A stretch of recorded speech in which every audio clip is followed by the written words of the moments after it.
All right, thank you for your time, first of all. And Jessica, I'm going to start with you.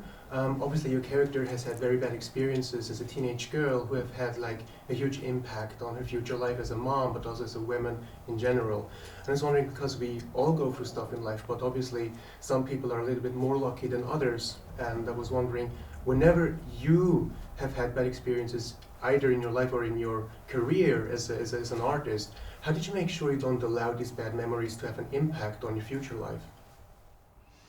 I'm actually grateful for all the bad experiences I've ever had in some strange way because everything has come to this point to help create who I am today. And I think if I were to ever go back and say, oh, I wish I could change this in my childhood or change that, the trajectory of what the effect of what that does, you have no idea who you would end up being. And so I walk forward through life with, carrying all that with me, but also at the same time, try not to I don't put it in front of me. So I don't walk in a room with my past. I try to walk into a room with every expectation of a new moment and in a new adventure. And I think that's also why I'm in this industry, this idea that you could really be alive every moment and every second you start again. And I find that to be really exciting and inspiring, this idea of really being present. So yeah, I have it, I'm grateful for it all, but I don't let it define me. All right. And Michelle, for you, obviously, while Sylvia is trying to get rid of her bad memories in a way, Saul is slowly to lose all of his, good and bad. I was wondering, as a person or artist, what is a memory you wish you could forget, and what is a memory you never want to forget about because it always puts like a huge smile on your face just thinking about it?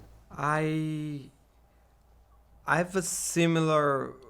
Jessica was saying that everything bad made you who you are. Everything good and bad. Everything.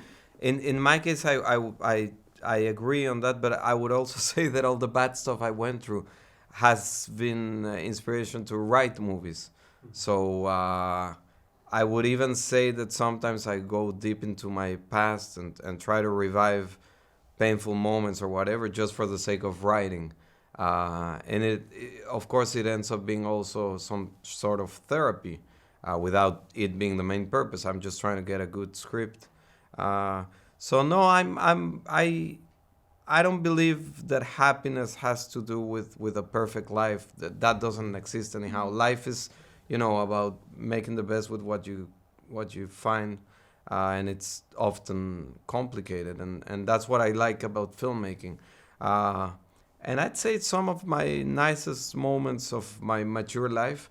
My childhood was all good, as opposed to what people think by watching my movies.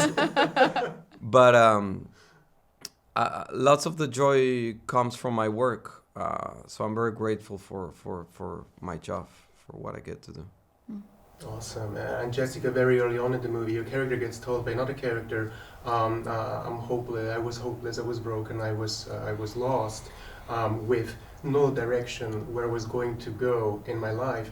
And I was wondering if you ever had a similar moment in your life or career where you were not having a clear direction of where you were going to go in your life. I always think that's the most exciting place to be. If you have a clear direction of where you're going, it's a bit boring, right? Yeah. You have to allow for other things to come in. Like, if I had a clear direction of what I was going to be doing, that surprise call between you and I wouldn't have really happened, So, yes, of course, you have some idea of so you're not just, at sea, lost at sea. And every day I wake up and there's things that I want to do or things I'm excited about, but I allow myself to be carried away with the tide and allow the energy of whatever it is I'm in affect me and lead me somewhere. Because also I am very clear that I am not in control of my life, that there has to be something else, because I cannot predict and I cannot control the outcome of anything. Exactly. Would you agree, Michelle? Absolutely. I in a more simple way, I just say it's luck. But that opens a big conversation about our philosophies in life. But yeah, so much we don't control. I think that's also what I like about filmmaking, that at least I get the illusion that I control. I mean, we control and we create together.